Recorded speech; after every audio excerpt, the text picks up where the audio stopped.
Importante yang itanong dahil si Mayor Alice na walang record dito sa bansa ang siyang naging instrumento para makapasok ang napakalaking kumpanya ng Pogo sa Pilipinas na ayon sa Intel ay sangkot naman sa hacking at surveillance activities, lalo na sa mga government websites. Ayon mismo sa mga taga-Bamban, bigla na lang lumutang ang pangalan ni Mayor Alice Guo nung eleksyon noong 2022. May nakakakilala kaya talaga sa kanya, sa sarili niyang bayan? Mayor Alice was catapulted to power in a small town in Tarlac. But does she have the public records that will undoubtedly establish her identity as a Filipino national? Kung yung iba sa atin, hirap na hirap kumuha ng national ID dahil kulang sa papeles, o kaya nadidelay sa paghahanap ng trabaho dahil hindi makakuha ng school records. Ikumpara natin yan kay Mayor Alice, base na rin sa hearing kahapon. Dahil siya nagkaroon ng negosyong babuyan, naging incorporator sa isang complex, at higit sa lahat, nakapag-file ng candidacy kahit manipis ang mga dokumento niya. Natuklasan natin na wala siyang hospital record of birth, kahit mga dokumento na pumasok sa kahit anong school, wala. Ang meron tayo ay ito, Certificate of Live Birth. Dito naman, Filipino ang nakalagay na nationality ng tatay niya. Pero sa dokumento ng embroidery business, Chinese ang nationality na nakarecord. Meron din tayong kanyang registration ng live birth, pero delayed registration. At sa kakatanong nga natin kahapon, inamin ni Mayor Alice na Jian Zhongguo pala ang totoong pangalan ng kanyang ama. At yung Angelito Guo ay Filipino name lang daw. Ano't anuman, ni-request natin kahapon ang SALN at SOSE ni Mayor Alice. And I hope these documents would give us a clearer view of her real identity, or at least the identity she wishes to put on Philippine record. Maaari rin nating mas tuklasin pa sa mga susunod na hearing. Si Mayor Alice ba at ang mga tulad niyang may mga mahiwagang nakaraan ay mga asset na pinapasok ng China sa ating gobyerno para magkaroon sila ng mabigat na impluwensya sa politika sa Pilipinas? Marami ng ibang kasong ganyan sa ibang bansa, kaya hindi na ito bago at dapat nating imbestigahan. Pagsisikapan nating masagot ang mga tanong na ito, lalo na sa mga susunod na hearing pa rin, para na rin sa kaalaman nating mga Pilipino. Salamat po.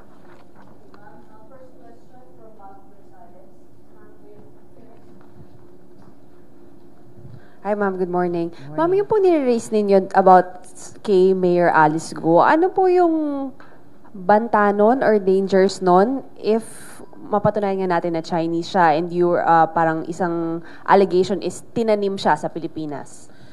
Kung mapatunayan namin na ganyan ang sitwasyon ni Mayor Alice, kumbaga level up yon sa mga nakakaalarma ng mga kaso, halimbawa dun sa mga naunang raid ng Pogo Hub, na yung mga Chinese na nagtatrabaho doon ay may hawak na mga Pilipinong ID at dokumento mula SSS to BIR to PhilHealth IDs. Tapos level up din yan kung sakali sa mga kaso halimbawa ng mga Chinong na-apprehend ng ating embassy sa Bangkok, mga Chino pero may hawak na Philippine passports at Philippine birth certificates. Level up yon sa mga kaso ng mga dayuhan dito man sa Pilipinas o sa ibang bansa na nakakapakinabang sa mga karapatan at benepisyo, social protections na dapat ay para sa Pilipino o di kaya ay under false pretenses bilang mga di umanong Pilipino gumagawa ng mga krimen o illegal na activities dito o sa ibang bansa gamit yung mga sagrado nating dokumento ng identification at miyembro sa iba't ibang institusyon bilang mga Pilipino. Kasi kung mapatunayan na yan din ang naging ruta ni Mayor Alice, wow! So hindi lamang binabastos yung integrity ng ating mga institusyon na nag-i-issue nitong mga dokumento ng identification, mapapatunayan kung sakali na ginamit niya ito upang magkaroon ng foothold. Una sa local economy natin dito sa Pilipinas o kahit dyan sa Bamban, sa pamamagitan ng ganitong mga kung sakali fraudulently held Filipino identification documents, nakapagbukas ng isang napakalaking POGO hub dyan sa Bamban. Halos 8 hectares ang laki, 36 buildings ang nakatayo at may mga kapansin-pansin, mga pambihirang mga features na buildings at nakapag-file pa ng Certificate of Candidacy, nakatakbo at nanalo bilang isang Pilipino, bilang isang local government official. So, kung mapatunayan namin na ganyan ang sitwasyon, ang bigat talaga ng implikasyon. And last but not the least, kung mapatunayan pa yung mga iniimbestiga ngayon ng iba't ibang intel agencies ng ating gobyerno, yung anggulong may surveillance at mayroong hacking activities dyan sa POGO Hub sa Bamban, maitatanong, yan ba ay isang matagal nang ipinlano at inilatag na plano gamit ang di umanong kunwaring Filipino identity ni Mayor Alice para magkaroon ng isang foothold pati sa ating political at lumalabas national security sector.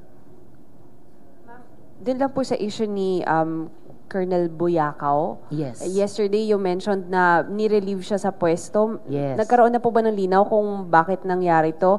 And would you assume, like from an outsider, parang meron bang pinagtatakpan kaya inalis siya bigla dun sa pwesto niya? I can't firmly assume yet, pero talagang nakakatawag ng pansin at duda yung timing at saka yung sequence of events. Pagkatapos ng isang matagumpay na raid na ang yaman-yaman ng naipakitang na raid at napaka-custody ng PAOK sa tulong ng Police Colonel Ian, sa halip na gantimpalaan siya sa loob ng PNP bilang isang professional na police officer, bakit tila hindi kinilala yung kanyang magandang trabahong ginawa, mabuting trabaho, na parusahan pa dahil tinanggalan pa ng kasalukuyang posisyon at inilipat bigla sa ibang lugar. Pending pa rin ang query ko sa CIDG tungkol sa naganap na iyon at pending din ang tanong na iyon. Inulit ko sa kanila paglabas ko sa hearing dun sa pumalit kay Colonel sa kanyang kasalukuyang tungkulin. Last na lang po from me. Meron na pong investigation na possible na si Mayor Alice ay protector nung POGO Hub na yon. Do you think meron pa pong ibang mga government agencies or government officials na nakatulong po kaya ang tagal din nilang nakapag-operate? Thank you po.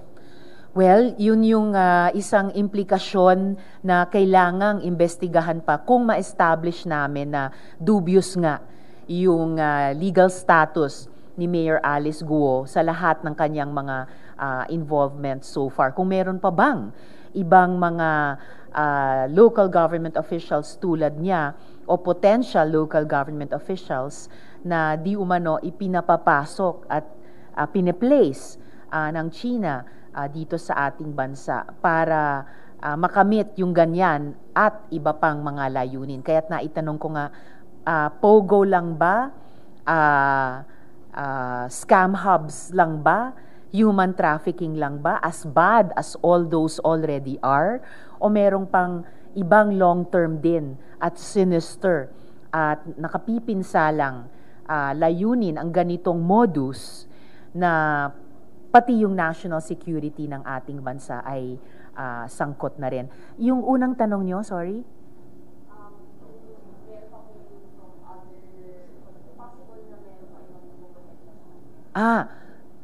There was another part nung unang tanong na na-miss kong I was working backwards.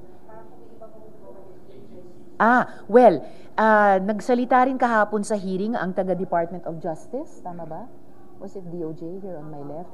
Na nagkaroon ng task force, kanilang inimbestiga itong iba't ibang mga aspeto pagkatapos nung raid, nagsumite na sila ng kanilang DOJ ba? DILG? It was DILG, opo. Dahil nilinaw nga ulit nila na wala silang kapangyarihan sa ilalim ng mga kasalukuyang batas magkaroon ng disciplinary action or kahit pa nga a certain kind of investigation sa mga possibly erring local government officials. Pero nagbuo ng task force si Secretary at nabuo na nila yung kanilang mga findings at recommendations at kanilang isinumite sa Office of the Ombudsman na isa sa mga constitutional bodies natin or government bodies na pwedeng magpataw ng ganyang klaseng disciplinary action. At nasabi naman nung resource person mula sa DILG kahapon, si ASEC Attorney Benitez, na meron talaga silang findings of possible administrative and criminal violations na maaring mag-subject sa ilang mga local government officials ng Bamban sa pagpaparusa at may mga rekomendasyon sila. At nasabi din naman nila na isa sa mga local government officials na kasama dun sa kanilang findings at recommendations ay walang iba din nga kundi si Mayor Guo. Good morning, Ma'am Victoria po. Morning. Ma'am, I'm curious lang, what was going through your mind during the hearing yesterday nung naririnig nyo na homeschooled si Mayor Alice, na at 17, sinabi nyo 17 years old na na-register yung birth niya? Yes. Well, kaduda-duda na naman. Sabi niya, homeschooled siya, elementary hanggang high school, pero hindi niya masabi yung homeschool provider.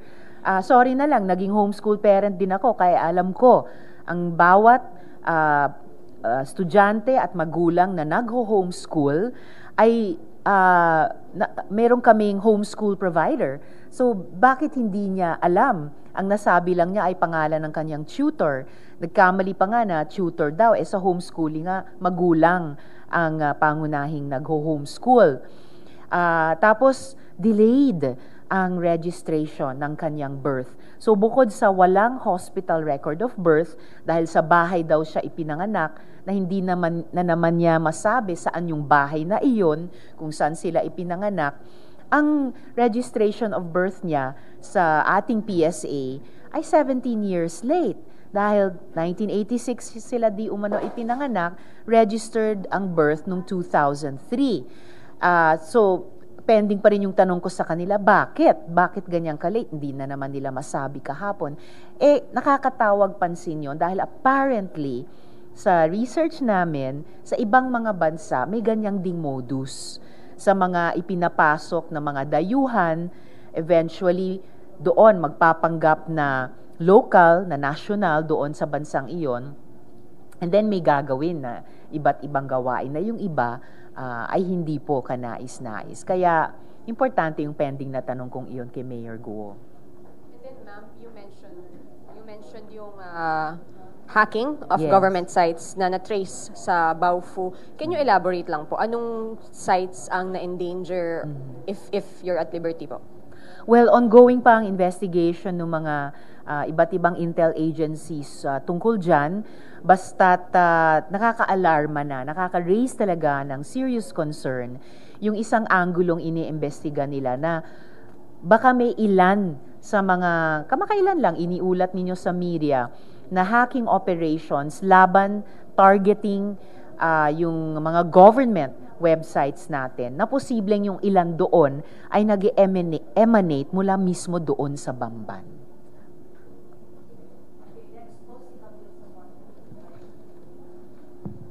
Ma'am, on another topic lang Apo. po.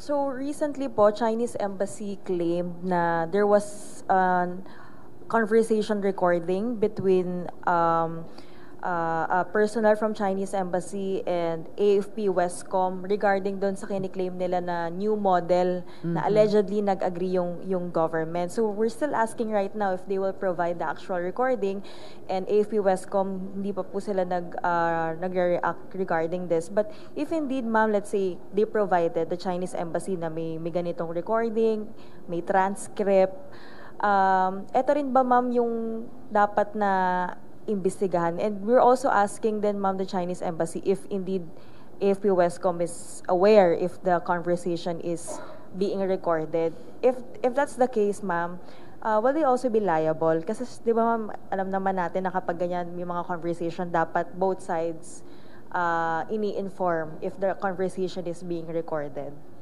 Well, basang-basa na ang papel ng China sa mga bagay na dapat nilang i-inform, na hindi nila ini-inform, o mga bagay na kung meron man, na hindi nila dapat sinasabi pero sinasabi nila. Grabe ang information warfare talaga na wini-wage ng China. At dahil ganun ang katapat din natin, no? Hindi lang yung pambubuli nila sa West Philippine Sea, hindi yung klaro at napaka-dubious na papel dito sa mga POGOs, hindi lang yung questionableng majority interest sa ating national grid. Dahil ganito rin ang information warfare at influence operations na wini-wage nila. Lalong dapat nating pagpursigihan to get at the truth and to uncover what is just smoke and mirrors sa kanilang ginagawa. So kung meron talaga silang recording at kung meron talaga silang transcript, they should at the least make it available to the government, to the executive. Dahil seryosong claim na naman nila iyan ng isang, ano po yun, yung agreement, what did they call it? New model, yung sinasabi, yung pinangangalandakan na naman nilang new model dyan sa West Philippine Sea. The last I heard, the only model is under the UNCLOS. The last I heard, the only model is yung pagkapanalo natin sa Hague Tribunal. And the latest I heard, ang pinakabagong bahagi ng solo at totoong model ay yung kapapasalang namin na Maritime Zones Act. So that's a serious claim on their part. Pinakabago na naman nilang kiniklaim sa ating karagatan, sa ating teritoryo, sa ating exclusive economic zone. At I cannot speak for the AFP Westcom, pero yung Department of National Defense, si Secretary Chodoro has already warned us also na baka pinaghahati-hati tayo ng China para i-divert yung atensyon nating lahat sa mga violent, aggressive at saka dangerous moves nila laban sa iba't ibang vessels at mamamayan nating mga Pilipino sa karagatan.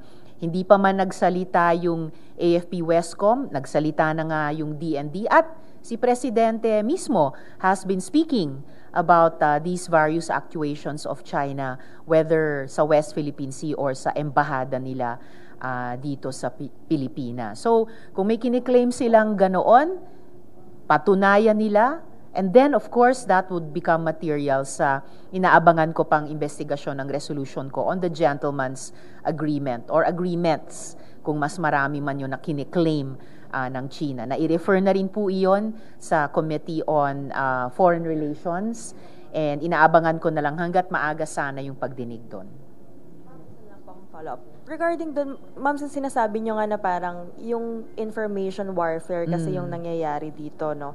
Since magko-conduct na tayo possibly ng itong hearing, meron ba tayong caution, for example? Kasi there possibly mga ilang senators na rin po nagsabi na may mga sensitive information na ma-discuss, and obviously the other side is also monitoring what is happening. Are you planning na may mga certain topics na gawing executive instead na public, and then piliin lang yung mga, hindi masyadong, that would not jeopardize our national security? Posible naman yon. Sanay na sanay ang Senado at ang lahat ng senador na kapag may hiniling ang isang excuse me, may hiniling ang isang resource person at pinagbigyan ng chair at wala namang mag-object sa aming mga senador na miyembro ng komite or kahit sinong senador, madali namang pumasok sa executive session. Anyway, minded ang buong Senado na ang taas ng interes ng publiko sa ganitong mga issue. Recent surveys have even showed na gusto talaga ng karamihan ng mga Pilipino na umalis ang China sa ating bahagi ng dagat. Surveys show na ang karamihan ng mga Pilipino gustong ang gobyerno ay gawin ang lahat na kaya niya para paalisin ang China sa ating teritoryo. Kaya dito sa pinakahuling kabanata na ang gulo-gulo at paiba-iba ang sinasabi ni Duterte at ng mga dating cabinet members nila tungkol sa so-called gentleman's agreement na iyan, ang higit na kalinawan dyan ay mas mabuti. Of course, mindful of any national security considerations.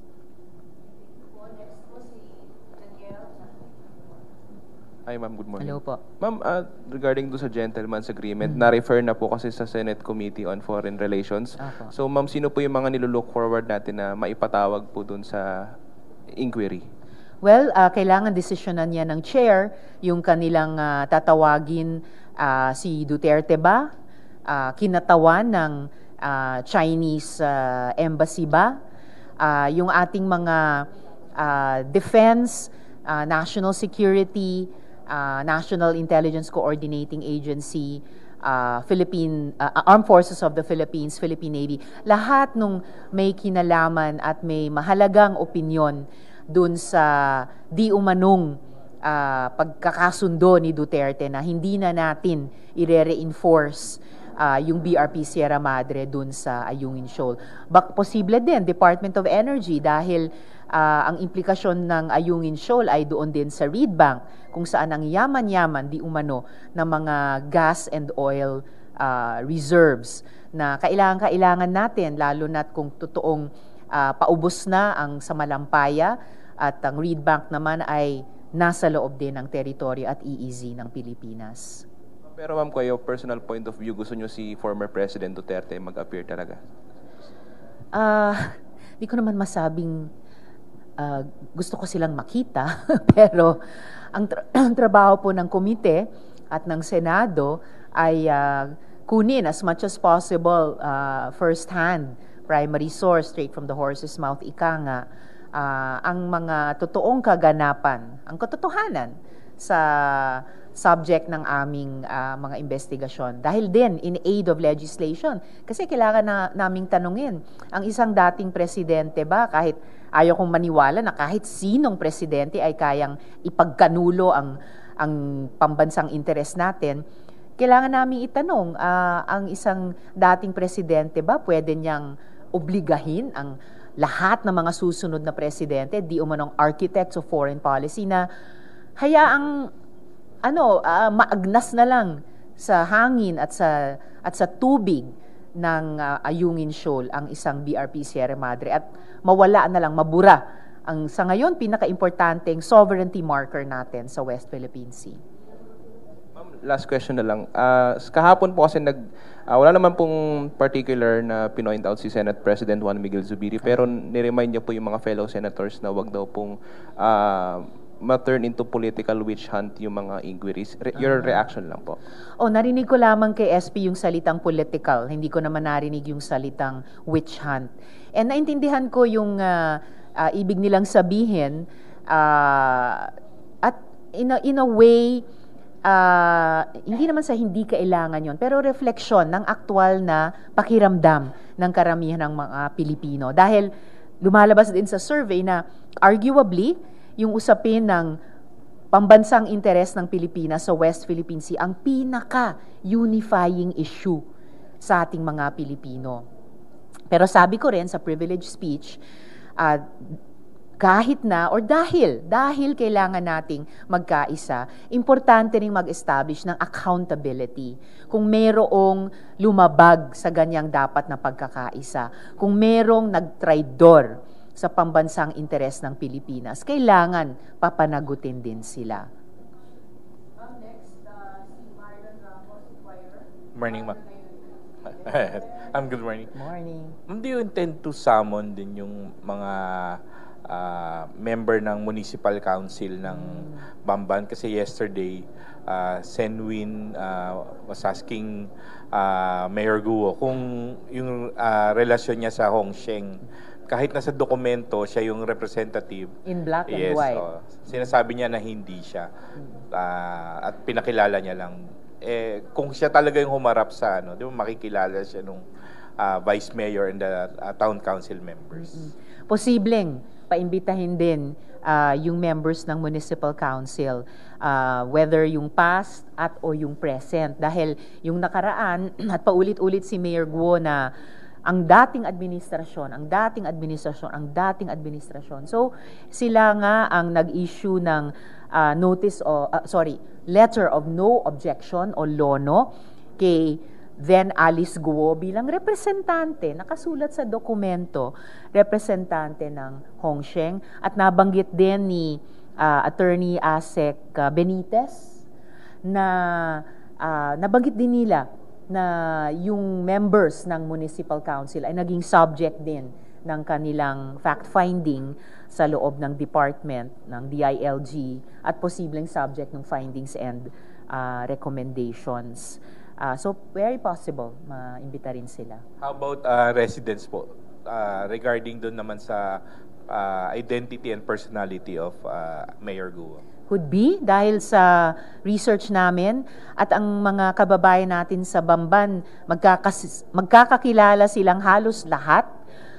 As in, walang nakakakilala kay Mayor Guo nung una siyang biglang lumitaw doon at tumakbo at nanalo bilang mayor. As in, sabi nung ibang mga kausap namin, 0 ang nakakakilala sa amin sa kanila nung panahong iyon. Have you received any information at even kahit na initial lang from the intelligence community regarding the personality of Mayor Guo? Ongoing ang investigations nila ng mga intel agencies. So, karamihan nung ipinakita at itinanong ko kahapon sa hearing ay galing din sa aming research kay Mayor Guo at yung buong Baofu operations na iyan. And we also, through the hearing yesterday, we also shared those with the government agencies at na-appreciate din namin kung meron din kaming nakukuha mula sa kanila. Should our intelligence community be also concerned regarding the identity of Mayor Guo and the possibility that there are other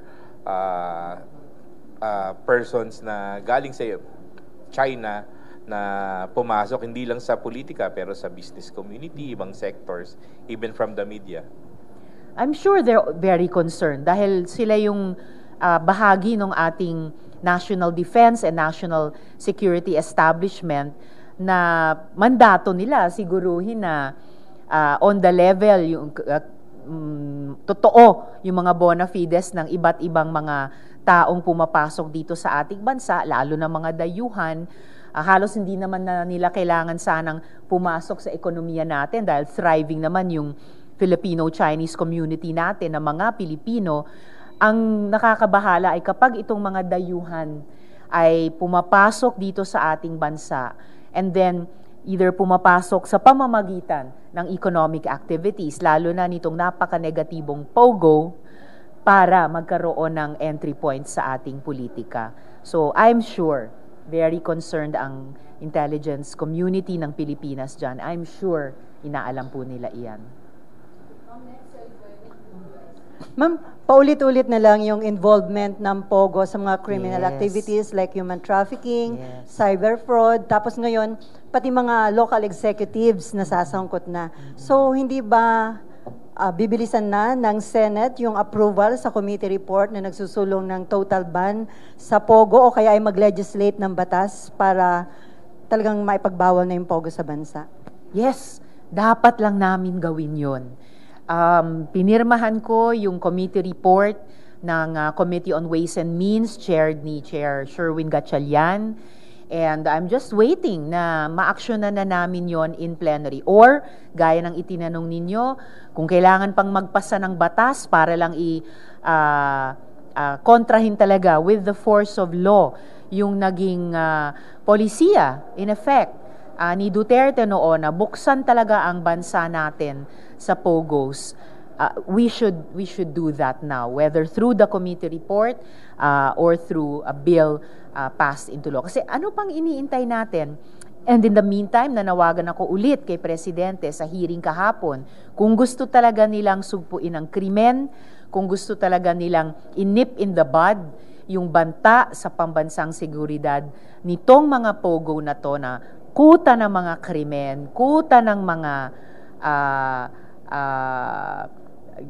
operators ng suspected na surveillance at saka hacking. First big step nila, i-ban na ang POGO, palabasin na ang POGO. Ma'am, ano nakita niyong dahilan? Bakit dito sa Senate hindi pa talakay at ma-approve yung committee report, and then bakit din parang walang aksyon ang executive kahit ang dami na nga hong insidente na nangyayari na yung mga police nire-raid yung mga POGO na involved sa human trafficking at kung ano-ano pang criminal activities. Kakailanganin yung itanong sa Senate leadership, hindi sa akin, kung kailan namin aaksyonan yung committee report. Dahil isa ako at may majority number ng mga miyembro ng komite handang-handang suportahan ang Senate leadership sa pag-approve at pag-adopt ng committee report na iyon. Kasama yung rekomendasyon na paalisin na ang mga POGO na iyan sa loob ng 3 buwan. And as for the executive, hindi ko alam anong iniintay nila. Napakayaman na ng findings and recommendations ng marami-raming Senate committees. Simula noon sa Senate Committee on Labor na nag-imbestiga sa yung mga illegal foreign workers sa mga POGO, yung amin sa Senate Committee on Women, 4 na taon running na yung POGO-related prostitution, illegal recruitment and detention, pastilla scam, hanggang itong human trafficking, cyber scamming, at ngayon national security implications pa. Pati na nga yung Senate Committee on Ways and Means. At mga findings pa na ang laki ng pagkakautang ng POGO in the form of taxes sa ating gobyerno. So, sunog na sunog yung mga naunang pangako nila panahon ni Duterte na magpapasok sila ng malaking kapital, kikita ng malaking kita, revenues para sa gobyerno, marami daw i-empleyo na Pilipino. Anong nangyari? Mas maraming Pilipino ang naging victim survivors ng operations ng POGO na ito. Grabe ang epekto sa mga kababaihan at kabataan. Ang laki ng pagkakautang sa buwis, kakarampot ang revenues para sa gobyerno, terrible pa ang social and human costs sa ating bansa. At ngayon, napipinto pang mabunyag ang national security threats. So sa cost-benefit analysis, halos walang benefit, panay costs ang listahang iyon. And then, ma'am, any updates sa whereabout ni Pastor Kibuloy po? Di ko nga alam kung siya ba ay appointed son of God, so God the Son, o siya ba ay God the Holy Spirit na invisible, hindi makita. Pero nananatili yung panawagan ko kay Chief PNP Marbil pagkatapos ng napakatamang desisyon nila kanselahin ang firearms licenses ni Kibuloy. Kaya lang binigyan ng kalahating taong palugit para i-surrender yung mga firearms. Huwag naman po. Siguro naman kayang-kaya sa mas madaling panahon kunin yung mga firearms na iyan. Binawi na yung registration ng mga iyon. Pero sa 19 lamang na firearms, dun lamang sa mga social media posts ng kanyang private army, parang mas marami sa 19 ang firearms. So siguruhin please ng PNP, walang matirang firearms sa kamay nung private army ni Kibuloy. At may hindi kukulang sa 3 pending warrants of arrest laban sa kanila. Yung mula sa mula sa Pasig City for a non-bailable offense, mula sa Davao City, at yung warrant na sinerve mismo ng Senate Osaa sa kanila sa Davao. Wag naman sana na mahuli yung ating Philippine National Police sa kung at kailan mag-extradition request ang Estados Unidos dahil doon humaharap si Kibuloy sa 6 na mabibigat din na mga kaso na nabuksan na yung warrant doon sa California court. Matagal nang nasa most wanted list siya ng FBI. Matagal nang finreeze ng US government ang kanyang mga assets. At magiging posible din or posible pa rin hanggang ngayon na mailagay din siya sa red list ng Interpol na kung mangyari iyon, talagang sisikip ang kanyang mundo dahil lahat na ng mga law enforcement authorities sa mundo or miyembro ng Interpol ay on the lookout sa kanya. Nanawagan din po ako sa DFA na ikansela ang kanyang passport para at every port of entry or exit may alert sa kanyang presensya. And then last na lang, ma'am, si dating Senator Antonio Trillanes, sabi niya may planong destabilization sa Marcos administration. At ang sinasabi niya, ang involved daw ilang mga active and former police na mga Davao Group. So sa tingin niyo ba, possible yon dahil may mga issue against the former president? And then, dito nga kay Pastor, possible nga ba na may ganitong... Well, I guess always possible ang ganyang mga balita or katotohanan man on the ground, lalo na sa napaka-makulay at magalaw na politika dito sa ating bansa.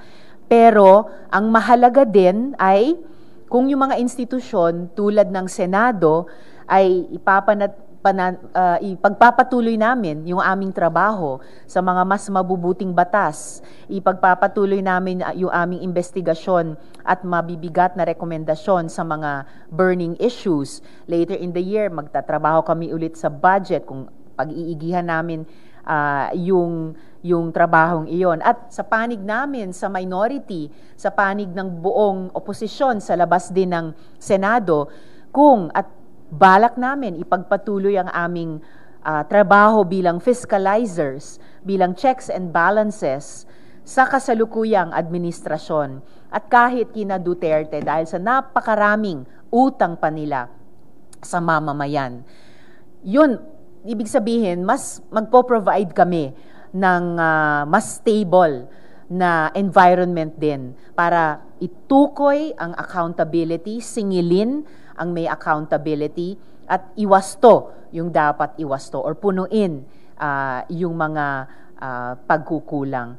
Para sana over time, mas maging maayos naman yung mga usaping kapangyarihan dito sa gobyerno sa pamamagitan man ng eleksyon o iba pang mga political processes na sinasalihan ng ating mga mamamayan.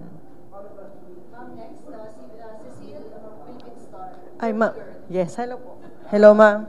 Yes, ma'am, follow up ko lang yung yung sabi yung 6 months na palugit para kay Kibuloy. Hindi ba double standard doon? Kasi pagka ordinaryong civilian, pagka na-cancel na yung license mo, dapat isinorender mo pa while si Kibuloy may 6 months pa.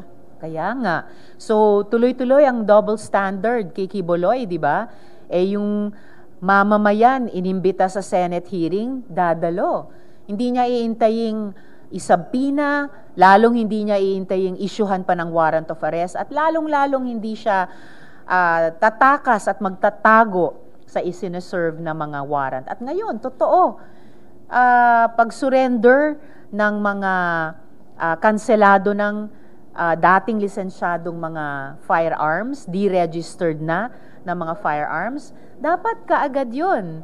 Ang mamamayan nga, kung mag-a-apply para sa permit to carry, ang klaro ng ganyang mga kondisyon.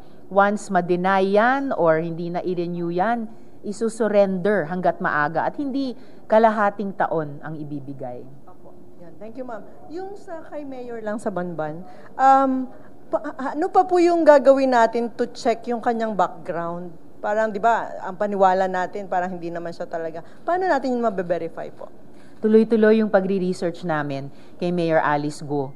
Dahil kahit sa actuations niya kahapon, harap-harapan na right in front of her face yung slide namin dun sa Siya ang representative ng Hongsheng, siya ang humingi para sa Hongsheng ng letter of no objection.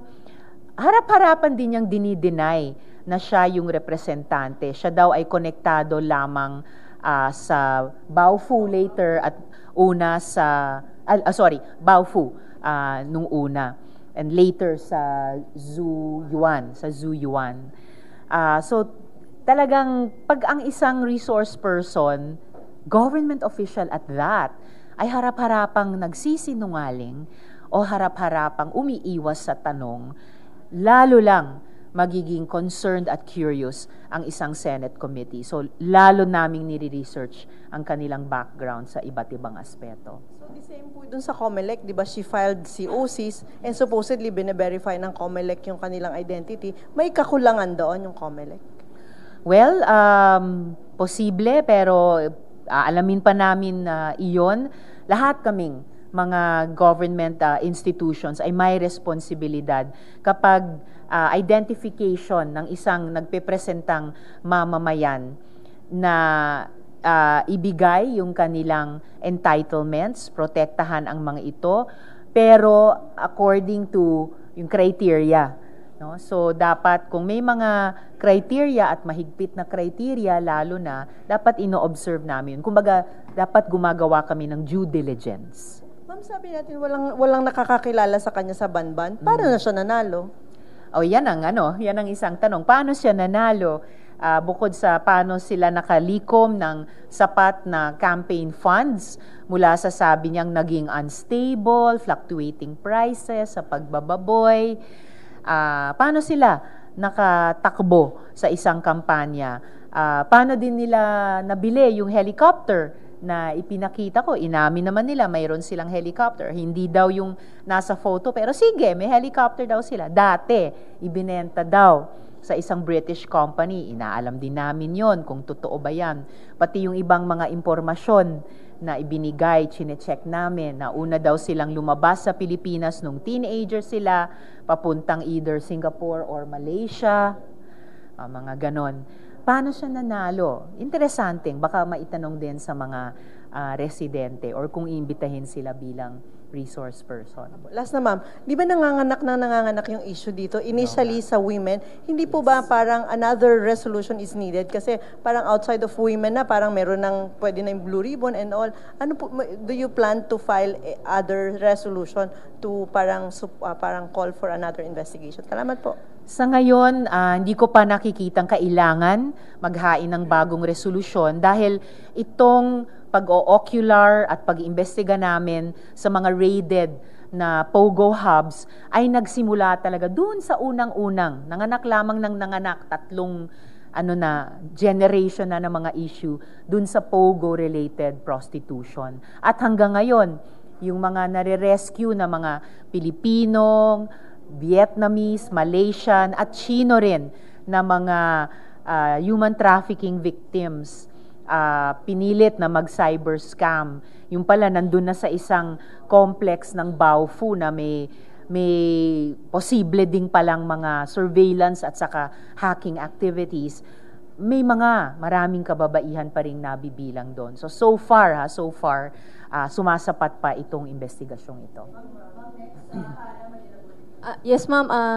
Follow-up lang din kay Guo. Ma'am, yung do you entertain the idea may Chinese spies have infiltrated some of the offices like the PSA, Philippine Statistics Authority, or the Bureau of Immigration, given yung sa nangyari kay yung sa situation with Mayor Guo?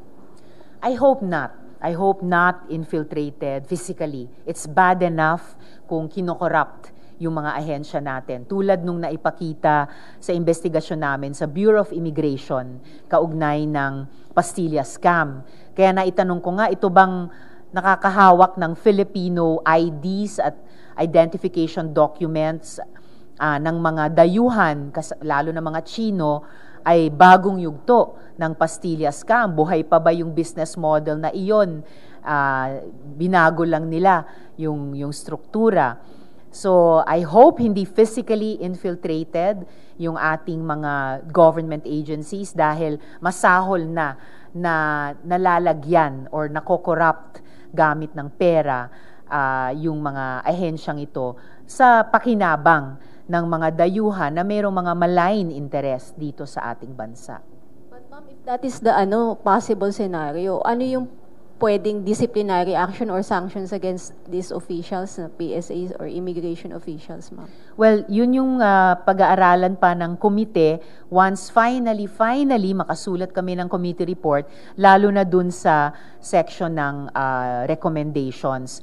And ongoing pa rin nga naman yung mga investigasyon ng mga intelligence agencies dun nga sa anggulo ng surveillance and the hacking. Kung mapatunayan nila iyan, dagdag na accountabilities yon sa mga nagbigay daan sa pagtatayo ng Baofu Pogo complex na iyan na naging lugar din pala ng ganyang mga activities na hindi lamang masama sa ating mga mamamayan at mamamayan ng iba pang mga bansa sa Asia, hindi lang masama sa ating ekonomiya, masama pa sa ating national defense.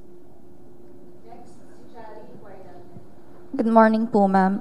Kasasabi lang po ni DILG Chief Abalos na yung kampo raw po ni Pastor Apollo Kibuloy is nakapag-surrender na daw po ng 5 baril sa Davao Police. And may we get your comment on this po, ma'am? Okay. 5. Well, that's a start. Pero 25% lang po yun ng 19. At yung 19 ay mukhang base lang sa social media photos ng private army ni Kibuloy. Kahit yung 19 ay isang maliit na bahagi lamang nung lahat na kanilang mayroon nasa kamay. Maalala din po natin yung testimony ni Elias Rene ba? Yung gardener. Sabi ni Elias Rene, nasaksihan nila na noong pumunta doon sa Prayer Mountain si Duterte at si dating Mayor Duterte ng Davao City ay mayroong ibinaba, may dinalang mga sako-sako daw ng mga gamit at nung buksan daw ito ay nakita daw niya na yun ay mga baril. So, salamat sa update ni Sec Abalos, pero yung 5 ay isang maliit na simula lamang sa lahat ng dapat makumpiska ng PNP. Okay, last quick follow-up na lang po. Si Vicky Tulat and Marlon Ramos. Ma'am, can you categorically say na Mayor Guo lied yesterday? She lied. There were several questions where she lied. Yung pinaka-stark and shocking example ay yung dininay niya na may connection siya sa Hongsheng. Nandun na nga sa mga dokumento ng municipal government na siya ngayon ang pinuno. So kumbaga institutionally, dapat pinaninindigan niya yon na siya ang representative ng Hongsheng na humingi sa noong municipal council ng LONO, Letter of No Objection. So paano niya sasabihin wala siyang kinalaman sa Hongsheng? And I think there's a saying, most probably of the lawyers in Latin, na bad in one thing, bad in all. Ano nga yung, may kasabihan silang ganon. So kung nagsinungaling siya sa isang napaka-obvious na bagay, wow, kailangan nating tanungin sa bawat tanong na kailangan na sasagutin nila, nagsasabi ba siya ng totoo o nagsisinungaling na naman siya? That's the case. Kahapon po, hindi niyo po ba inisip na i-cite siya in contempt for obviously not telling the truth during the hearing? Honestly, I was very tempted na sabihan si Mayor, mag-show cause siya kung bakit hindi siya dapat i-cite in contempt ng komite. Kaya ako siya binabalaan na Mayor, fellow workers in government tayo ni na Sen Sherwin. Pero to reiterate yung sinabi ni Sen Sherwin sa opening remarks nila na parang sa isa pang sitwasyon, parang ginagago tayo nitong mga pogo na to. I hope, Mayor, I don't have to say the same about this hearing. Dahil klarong-klaro, dyan sa municipal document on the Lono, kayo ay representative ng Hongsheng. Pero harap-harapan, sinabi nyo sa amin na hindi kayo representative. Alam nyo ang bawat detalye ng bawat head, 2,000 heads ng baboy sa inyong negosyo sa pagbababoy. Pero pagdating sa di hamak na many times over, mas malaking pera nyo dito sa Pogo Hub na ito, wala kayong alam na detalye. So, nakaka-insulto talaga. And so I confess, I was very tempted to cite her in contempt. How about the PAGCOR? What's their liability? Kasi they admitted that they have their own personnel, supposedly 24/7, watching over Hongsheng and then Sun Yuan, and yet yung mga ganitong bagay nangyari pa rin. Hindi pa tapos yung mga tanong ko sa PAGCOR, pero i-follow up ko yung isang binuksan na ni Sen. Sherwin, na yun na nga, merong sila kasing in-house na PAGCOR personnel doon, kahit doon sa Zuyuan, doon sa Baofu property. So paano nangyari ito over the past several years na mas malaking operasyon at ibang mga activities sa may permit yung complex na iyan. Pati yung mayor's permit na second, third, and fourth floors lang daw, sa isa lamang daw sa 36 buildings. Hindi daw nabantayan ni na mayor, hindi rin nabantayan ng PAGCOR. Last lang. So ma'am, are you hoping na immediately yung Office of the Ombudsman a-action agad para ma-dismiss kung sakali itong mga local executive from Banban Tarlac? Well, nagawa na po ng DILG ayon kay ASEC Benitez, magsumite nung kanilang fact-finding report with their findings and recommendations. And in support sa trabahong ginawa na ng DILG task force na iyon, I am hopeful na aaksyon positively ang Office of the Ombudsman dahil yan po ay makakatulong lamang sa aming continuing investigation din. At yung overall na layunin namin na mabigyan ng hustisya yung dumaraming mga biktimang babae, bata, pati mga kalalakihan na Pilipino at pati ibang mga nationality sa kamay ng mga pogo na ito. Na mukhang hindi lamang economic ang may interes at may control dyan. Baka may iba pang, no? Mas political ba, mas militar ba dito sa labas ng ating bansa. Salamat.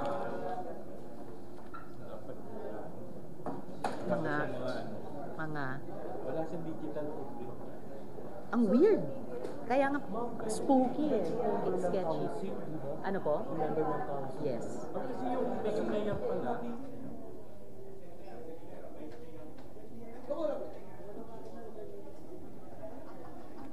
nalaglag.